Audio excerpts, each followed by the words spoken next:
Mighty Radio.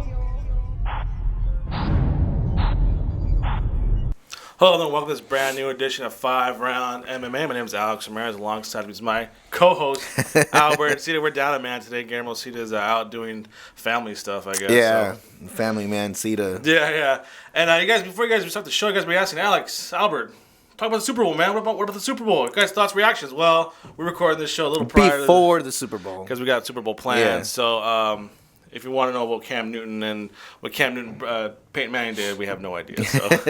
Hopefully Peyton Manning won, yeah. And hopefully he doesn't retire and he goes to Dallas for one more year. But what we are going to talk about is talking about UFC Fight Night in Vegas, talking about Stephen Thompson, Joseph Benavidez, CM Punk finally gets his first opponent for the UFC. Talk about Little Rockhold versus Weidman and Benson Henderson moving on up, or not moving on up, or just moving on. Is it on up or just moving on for the money? Son. So let's go ahead. You got a timer ready for me, Albert? You have to give me a minute. Guillermo usually does this. We're down one man and the whole show falls apart. All hell breaks loose. Yeah. Sorry, guys. Anyways, so yeah. All right. Timer's on. So round number one, UFC Fight Night in Las Vegas was the kind of the cleanup mess for the debacle that was UFC 196. Yep. So everybody got a free fight card. And did they clean up? Yeah, it was actually a pretty good card, right? Yeah. Was main evented by a welterweight bout between Stephen Wonderboy Thompson and Johnny Hendricks. I think pretty much consensus that Stephen Wonderboy stole the show. Yeah. First round. I think the first man to knock out Johnny Hendricks' career. Mm-hmm. Fantastic footwork, kicks. I want you to tell everyone what I texted you before the fight even happened. Because last time you guys didn't believe me when I called out Holly Holm was going to win. Also, because we do if you go to Instagram, our Instagram account at 5RoundMMA, we do picks for every event. Yeah. And this guy had Johnny Hendricks first. Mm-hmm. And then all of a sudden, like halfway, right before the main card starts, he's I want to switch it to Stephen Thompson. He's going to win by knockout. What'd I say? Usually we don't do that, but we did it anyway. I had a vision. I'm telling you. You were wrong at first, so it doesn't really matter. Hindsight 2020. So Stephen Thompson knocks out Johnny Hendricks. Super. Everybody was blown away by his performance. Yeah, Twitter was going off ridiculous. Give me your thoughts on his performance and what you saw. And it's funny how big of a gap that distance was. I mean, literally when I thought Johnny Hendricks wanted to, start getting into the groove, he was quickly interrupted with a jab or some kind of hit. Front kick. Yeah, anything. See when we're talking, and it's funny because the distance was such a big thing. I mean, I think Johnny Hendricks got inside maybe once, and even then, it wasn't even close enough where he can actually execute anything. Yeah. So it was just amazing to me to see the distance work. I think Johnny Hendricks did finally almost get a takedown, but obviously it's shown that. His wrestling against Chris Weidman worked. It's funny because against Matt Brown, if you watch that fight again, Wonderboy was winning the whole time. It's just that Matt Brown just outlasted him as far as getting hit, and then he got the takedowns. But obviously he fixed that. I mean, Wonderboy's style is a lot like Machida, right? Yeah. I mean, the first fight I saw him actually fighting, I was like, well, this kid looks just like Machida. Yeah. So, but I think people like that. People like seeing kicks and spinning kicks. That's like when people think about MMA. I even give all the crap to Northcutt. I mean, that's what made him exciting that he was able to do those flips and stuff like that. People like seeing when I saw Chad Mendes do that spinning push up. Yeah, man, I was hooked. I was like, that's tight. People like it because it's a little different from boxing. It proves what it's not just about takedowns and Anderson Silva too. Yeah, it's just people like to see the kicks. So. Stephen Thompson was calling for a title shot afterwards. Obviously, I think Tyron Woodley's ahead of him right now. So does he wait? You think so? I think so. You think so? Just by you gotta have him wait. So so just by does he wait or does he get maybe Carlos Condit or Rory McDonald maybe? To tell the truth, in my book, he is currently the welterweight champion because he defeated the welterweight champion. Because I still think Johnny Hendricks beat Robbie Lawler in that last exchange. I really do think Johnny Hendricks won the 3 rounds, and sure he lost the last 2, but I had him winning the fight. Yeah. So I see Stephen Wonderboy Thompson as the champion. And so with that said, I don't see no other reason why not to do champion versus champion against Robbie Lawler. Okay. So what just another backseat? Well, look, I hate look, Tyrone really lost to Rory McDonald. Yeah. Until he can get past that, I don't think he should get the title shot now. And I really want to see it. But the only reason I would rather see Tyrone really over Stephen Wonderboy Thompson is because we see nothing but strikers go up against Robbie Lawler, and even guys like Rory Mack, who has a pretty good ground game, didn't even try it. They all stand up with him. But what's Stephen Thompson? He's a striker too. Yeah, that's what I'm saying. That's why that's only advantage. I'd rather see Tyron Woodley because I want to see Robbie Lawler against a wrestler and a real ground specialist to see if he really is, a true champion. Because it could just be that people get what wrestler and what ground specialist is in the welterweight division right now? Tyron Woodley and Damian Maia. Okay, so you're saying you want. No, this is the only reason why I would not pick Stephen Wonderboy Thompson. You said you want somebody to face him. But... No, that's the reason I would not want Stephen Wonderboy Thompson to face him. Just because I want to see if Robbie Lawler really is like a true champion. Because we haven't seen... like GSP, we've seen him against everybody, right? Yeah. Wrestlers, jiu-jitsu, stand-up. And I feel that a lot of people play into Robbie Lawler's game by doing that brawl style. And... I mean, that's what he's best at. Yeah. He can probably go tick for tat for anyone if you want to brawl the guy, If anybody goes out there and fights Diego Sanchez fight, I don't see that many people winning Diego Sanchez. Yeah. But until we see someone execute a good ground game, whatever, then you can't really say he's a true champion. Well, half of Robbie Lawler's losses have come by submission. Exactly, and that's what I said, too. I mean, as a true champion, he's a true champion. He's been in some battles, but... Yeah, but the fact that as a champion, we haven't seen him against, like... someone like Damian Maia, Tyron Woodley. I'm just saying. So we'll see. I think that fight hasn't been officially announced. Yeah. Well, once they announced on Saturday, you think that one was still in the mix. But I think Wonderboy should at least be next in line, I think. If I him, I'd wait. But I think it's kind of dangerous to fight Carlos Condit. You never know what happens. So get a title shot. Let's see what happens. So that's it for round number one. Good start to the show, I think. Stick around, talk about Joseph Benavidez and his shots and the possibly maybe ever defeating Mighty Mouse Johnson. So stick around, guys. All right, time for round number two. Also on the card from UFC Fight Night in Vegas with Joseph Benavidez. Another win in the featherweight division. Another solid performance. Yeah. But that's pretty much what he does until he faces Mighty Mouse, and then he can't beat Mighty Mouse. Yeah. So did you see anything from Saturday's performance from Joseph Benavidez that maybe made you think that he can defeat Mighty Mouse Johnson? And that's the part that I struggle with. Not that Joseph Benavidez didn't have a good performance or did he look good. I don't think that's the issue. The issue is can he beat Mighty Mouse Johnson? And what sucks, sometimes I feel like I gotta agree with Dana White when he says you have to do something spectacular in there to earn a title shot. Yeah. And the only reason I think Joseph Benavidez falls in this category is because he already had two. And lost both of them. And it's almost like Junior Dos Santos. You have to do something to get that rematch because... the fact that you lost twice already, it's like hard to justify doing a third one just to do it. Yeah, well, I mean, honestly, in his favor is the UFC's booking all these bogus rematches right away. So maybe he can say, hey, well, Chris Weidman gets dominated, automatic rematch. I don't know. Ronda Rousey gets a jaw broken, automatic rematch. But he already had two, though. True, but... And it's like the whole JDS thing, like, how many times... Cain Velasquez gets choked out, automatic rematch. Yeah, but it's almost like you can't fault the fighter. Yeah. Like, why is it JDS's fault that no other heavyweight was getting past him? Yeah. Same thing as Joseph Benavidez. Why is it his fault that nobody's getting past us? Even let's go back a year ago with Chad Mendes. Why was it Chad Mendes' fault that no one was able to get past him until recently? Yeah. And so it's almost hard to be like, well, I don't want to blame the fighter, but at the same time, I didn't see anything to be like, oh, dude, he's going to destroy Mighty Mouse in their next. Coming to this bout, Benavidez posted on social media. Yeah, and I guess he's with Dwayne Ludwig. I guess they also made a new crew. They're called like the Snake Crew. The Snake Crew. There's three of them, and each one has like a nickname of a snake now. Oh, okay. And if you watch Twitter, they each have like their own snake handle or whatever. So who is it? It's Joseph Benavidez, TJ Dillashaw, and some other guy. I forget who the other guy is. But I think he even said when he posted, he's on all negative comments like, "We're not going to be welcome here" and something like that. So, but even that though, I didn't really see a performance from like Benavidez saying that. Oh wow, look at Dwayne Ludwig going to push him over the top again. See, and that's your thing too. For someone that switch up to training camp or whatever, I can't even point and be like, "Oh wow, you know what? That made a huge difference that he ended up going with the Snake Crew and not the Alpha Males." So like, what now? I mean, Mighty Mouse is booked against Henry Cejudo, right? Yeah. Which I think it's a good matchup, but a little bit too early. So, and then Benavidez beat up the rest of the division. Just kind of business as usual. Keep collecting the paycheck until like maybe sometime a title shot. And what sucks too is I don't know if he'll take the fight, but he did part of his training camp at Winklejohn's where he trained with John Dodson. Yeah. But to me, it makes sense for them to fight again. Yeah. Because you have two guys here who has faced a champion multiple times and just can't defeat the champion. So why not make this fight happen? Well, isn't John Dodson back at 135? If he is, I don't think that's a smart move. I mean, he did knock out TJ Dillashaw at 135. Yeah. But I think the money for him is at 125.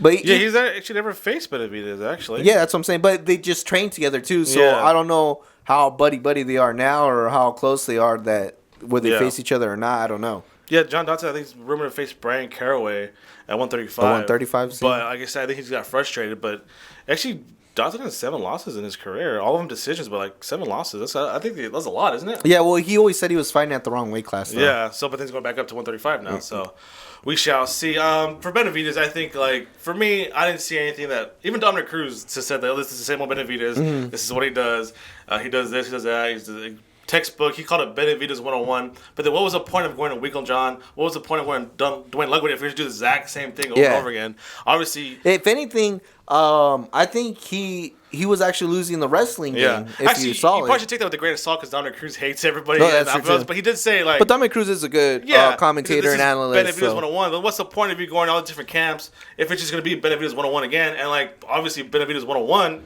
never beat Demetrious Johnson. So what do you have to do to beat this guy? So, I mean, if it's just about collecting the paycheck and being one of the top fighters in the world, he's stay on the track. But if it's trying to be a world champion, he needs to do something different.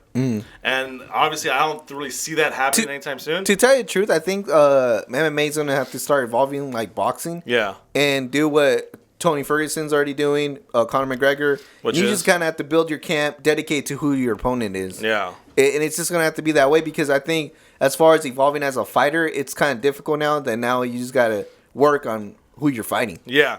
Because, and then, like, the UFC is starting to be like boxing where they're doing these special matchups and they're ignoring the rankings now and they're just earning your way back to the top. Who knows? So. Maybe Joseph should go 135 too. I don't know. There's nobody there. And then, like, 145 just completely get rid of it or what? I just don't know. All right, so stick around. We're talking about CM Punk. He's going to face Mickey Gall, and Mickey Gall earned the right, quote unquote, earned the right to face CM Punk. So stick around. That was a horrible face-off, by the way.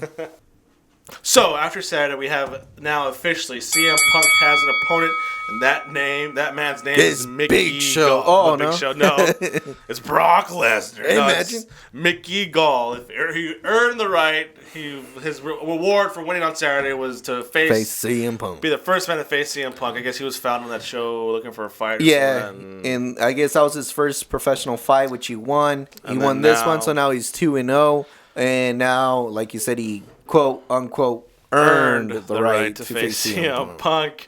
Rather undramatic face-off. CM Punk was very polite. I was say, do not hurt me, young man, when we get in the ring. When we get the octagon together, just do this, make some money. We'll both make some money together. Don't break my nose or anything like that. I might still go back to the knee. Yeah. Yeah. It's funny because like I said, seems like, right? As a kid. Yeah. CM Punk knows there's a bunch of haters out there, right? And they're all talking trash and whatever. I'm not one of them, actually. I just want to see what he does. Yeah, but the thing is, why not give us a show? You know what I mean? That stand-up was whack. I felt like they could have done something to really, motivate the fans out there. Obviously, everybody wants to see the fight just to see how CM Punk really does perform in a fight. Yeah. But I think you that was their chance to really hype it up. Show UFC like, okay, you know what? This is why we took a chance on CM Punk because he's gonna drive crazy numbers like Conor McGregor. And I think this is a good opportunity. But I don't know, it would kind of fluster. I mean, it's very rare when the UFC does do these stand-ups right after a fight. Yeah, it's usually like a championship fight, right? Yeah, and so I didn't think they seized the opportunity, especially Mickey Gall. I think that's when he should have turned heel. Yeah, turned heel against CM Punk. Yeah, even after too, like someone has to be the heel and someone has to be the face. Yeah, even after the post-fight interviews with like Ariel Helwani, Mickey Gall was like, "Oh yeah, we're gonna do this, we're gonna do that," and CM Punk's like, "Oh, I just told him we're having fun, super respectful." Like I just really do think he's like, "Let's just make money, kid, so I won't get hurt." And then even the guys that are people say they're disrespectful and talking trash. In reality, everyone you can see there's a mutual respect after the fight and whatever. And I forgot who said it was like afterwards we can shake hands, compliment each other. But you gotta pump up, you gotta sell the fight. Yeah, honestly, that might change when it comes closer to fight time. Yeah. I'm sure CM Punk, I hope it does. He's a promoter, he's a promotion man, so he'll probably sell the fight more. I mean, he doesn't really have any leverage though. That's the thing. Like, he can't talk crap about a fighter when he's 0-0, coming from this background, professional wrestling, coming from no really combat sports background. Like, what does he have? Like, in the gym, I'm a beast, man. I'm gonna show everything. I'm gonna show everything Ben Askren, Anthony Pettis showed me. I'm just gonna translate. That's all he has, really. Where Mickey Gall, like, he's 2-0, still a young kid, 24, but still, like, the trash talk's gonna be kind of particular because, like, what does CM Punk have to talk trash about? That he can back it up. That he rolls with Anthony Pettis and. I main evented WrestleMania. Or did he? I don't think he main evented. No. That was the whole beef that he has never made it. The Miz has, but he hasn't. Oh, okay, so that's the beef. So, like, it's just more of what he can do as opposed to, like. Yeah. So I think it's gonna be super polite the whole way. That's why I think when Bobby Lashley and Brock Lesnar did the switchover, I think it was a more. You don't have to sell those fights because you knew these guys had big experience in the combat sport. Yeah, both before entering the wrestling realm. Background. Yeah. Bobby Lashley's a little different. He's a little more quiet. He took the quiet route. I'm going to take guys on my level. Brock Lesnar's just a super freak, so I can jump in there with Brock Lesnar. He jumped in with champions, yeah, because he's a super athlete. But but they both had athletic backgrounds in wrestling and stuff that you want that other fighters have. But CM Punk just took a couple of jiu-jitsu classes prior to this.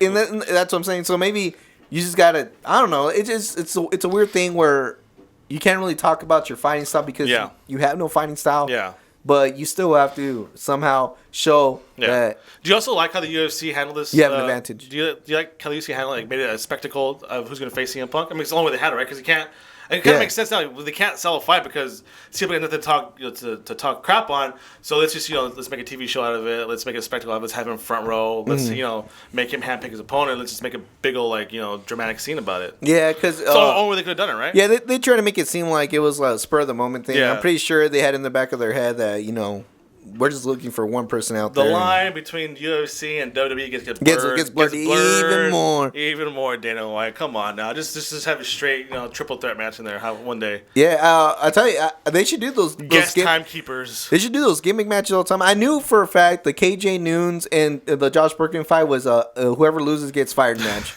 They should have just announced it. Feast or fired is a bad Impact Wrestling quote. All right, so that's it for round number 3. We're going to take a small little break. We're going to come back talk about Luke Walton. Luke Walton? I wish he come to Lakers.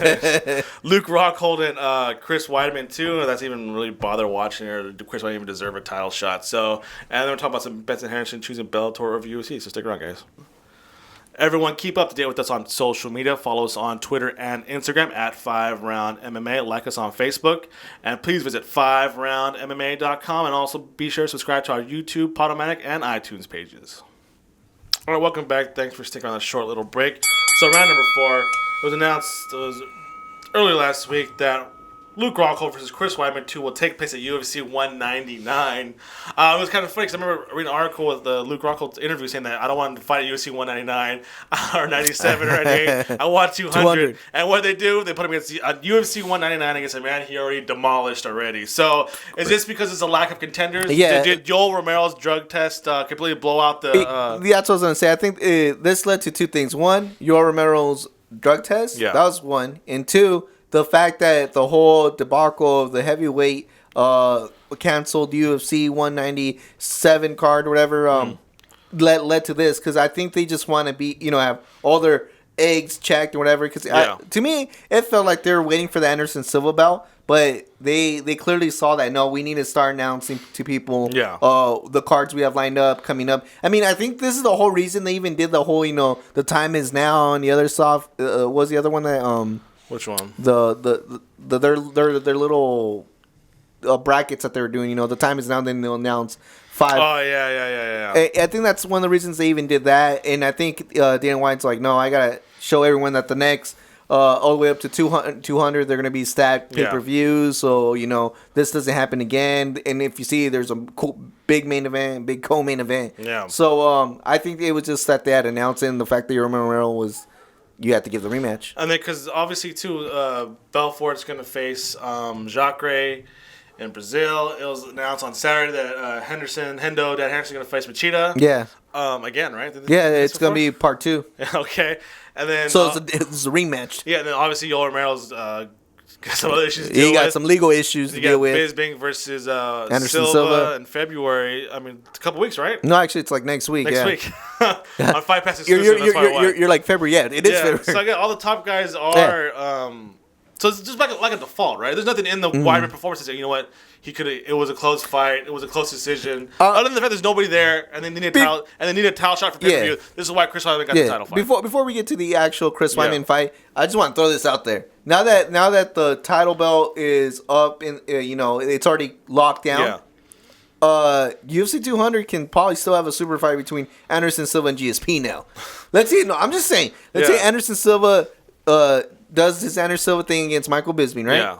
GSP announced he'd come back, and they have a catch weight. Before, the problem was they couldn't decide whose belt and what weight class. But now that there is no belt, right, you could just pick a weight class that they both are comfortable with. And we can finally see a super fight at UFC 200. Just saying. I'm just throwing that out there.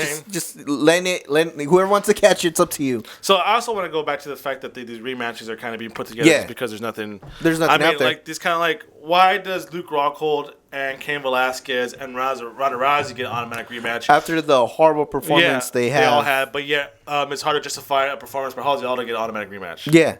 And why doesn't Benavidez get an automatic rematch when almost the exact same thing kind of happened against Demetrious Johnson or Anthony Pettis against Rafael dos Anjos? He almost had the same type of performance that he did with Rockhold versus with Weidman. So it's kind of like it kind of seems a little favoritism. Like, okay, we want this person to get a title shot. This person's a bigger moneymaker. Obviously, you could argue that Ronda Rousey, she's the best fighter, women's fighter in the history of MMA.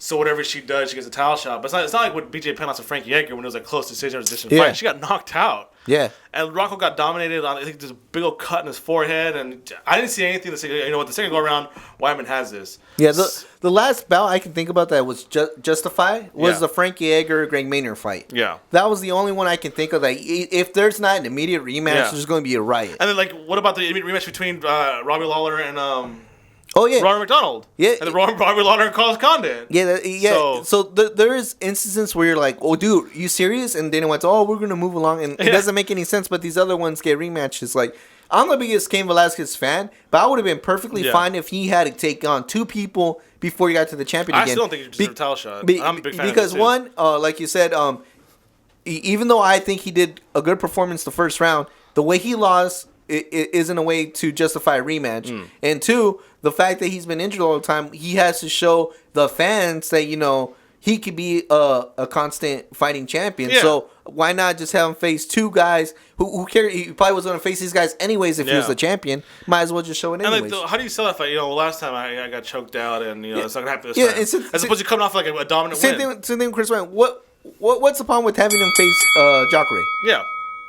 Or, Vitor again, or Henderson, or Michael Bisping, or something like that. Or Machida. Yeah. Come on now. Or Dan Henderson. Come on. So we'll see. I mean, maybe the second go-around will be different. Like, I'm a Weidman fan, too, so, but I mean, like, I just didn't see it. The only thing I respect from Jersey is The Sopranos.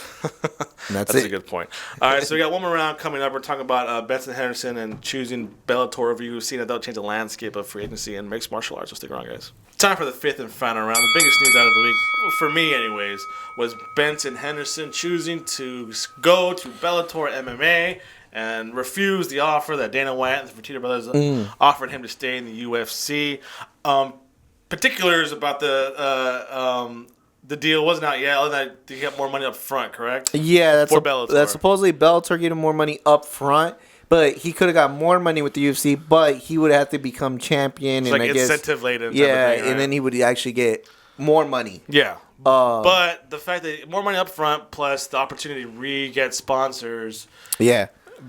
Benson Henderson's looking at at least $100,000 per fight just on sponsors alone, right? Yeah. And I think that was the big thing for Benson Henderson. I mean, not that I don't think Benson Henderson can ever be a champion in the UFC. I'm not saying that, but the fact that we've seen how hard it is to get a title shot, especially if you're a person that's had the title and lost it and then lost. And your name's not Ronda Rousey or Conor McGregor. We know how really hard it is. Yeah. And I don't blame Benson Henderson. He needs to start thinking in his future. He's up there in age. Obviously, he's still super young. Yeah. But in fighter timeline, he's getting close to retirement, and I don't blame him. A matter of fact, I see him maybe 4 fights here. Yeah. I see him for the championship. If he wins it, he does one match where he defends it, and then he has a couple super fights at 155. Well, because obviously you have Josh Thompson weighing at 155. You have Will Brooks, who's the champion. Michael Chandler. Those are 3 bouts. If you want to, you go at 155. I'm sure Bellator will give him no matter what. Yeah. He's also even if it's a catch weight. Yeah. I think it's worth it. He has a title bout against welterweight champion Andrei Korzakov automatically. So that's already one bout right there. So he has like about 5 or 6 bouts between welterweight and lightweight. And if you think about it, if you got a big chunk up front, each one he's going to get a good amount on the sponsor deals. Yeah.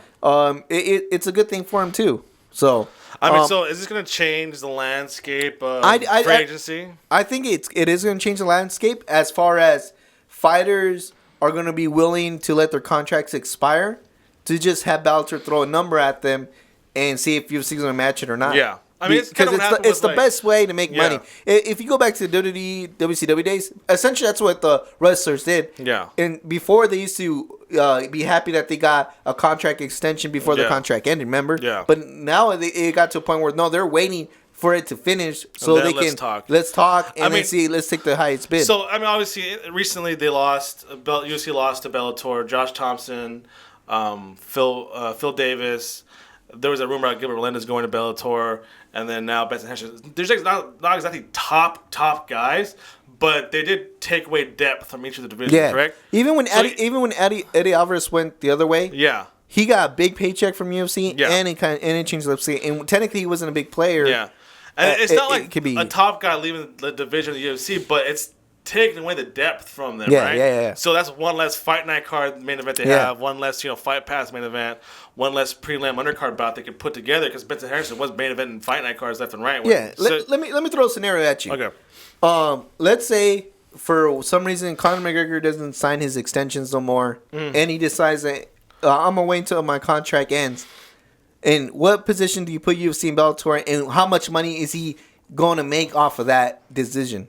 Because that's what I'm saying. Especially, let's say he does do what he says he's going to do. He wins the belt at 155, and let's say his contract expires. Dude, Bellator will throw crazy numbers at him. Yeah, and UFC is going to be forced to throw another big number, and that's what they mean. Like maybe this is going to be a big point in MMA history where maybe it's better. And you think Conor McGregor? I'm sponsored by Monster and Reebok, but I can they'll come with. But me. I can get a ton more. Guess what? I can get Nike. Yeah, and maybe Monster. And then also I have Bellator has the luxury of being on Red Bull. Yeah, I've been luxury on television, so they have a lot of advertising right off the bat as opposed to waiting for pay-per-view buys and getting like, okay, well, if for shares go this much, then you get this much. But with advertising, look at the NFL.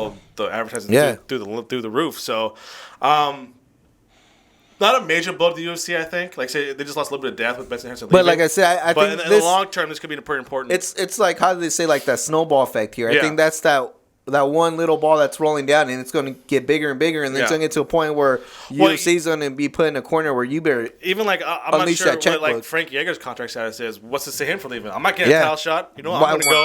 I'm going to get a good payday. I'm going to get my sponsors back. Who wouldn't see that rematch again against Benson Henderson and Frankie Edgar? Guys, maybe even like those guys like the alpha male guys, Benavidez, Chad Mendes. Okay, I'm not getting title shots I want. Why not get paid? So this could be something. I think could be leading to something. It could be when you look back. Okay, it's when Benson Henderson left. That's when it all started. So that's it for today's show. We're gonna go enjoy the Super Bowl. I'm gonna try to win some money on the Super Bowl. Who's halftime? It's Coldplay, right? I think it's Coldplay. Yeah, I mean whatever. Yeah. So until next week, make sure to follow us on Twitter and Instagram at FiveRoundMMA. It's FIVE. Like us on Facebook. Subscribe to us on iTunes, YouTube, and Podomatic. And please visit FiveRoundMMA.com. You can also check out our podcast at FightBookMMA.com under the podcast page. That's FightBookMMA.com. A big, huge thank you to all of our sponsors with the Rocky and Green eco-friendly cleaner products, the 5 Rounds clothing line, and of course, Redemption Martial Arts. Rise up against bullying. Albert, what do you got? I'd just like to thank everybody for listening. And Guillermo's not here, so you get no cream of the crop. No. You are now listening to FRMMA Radio.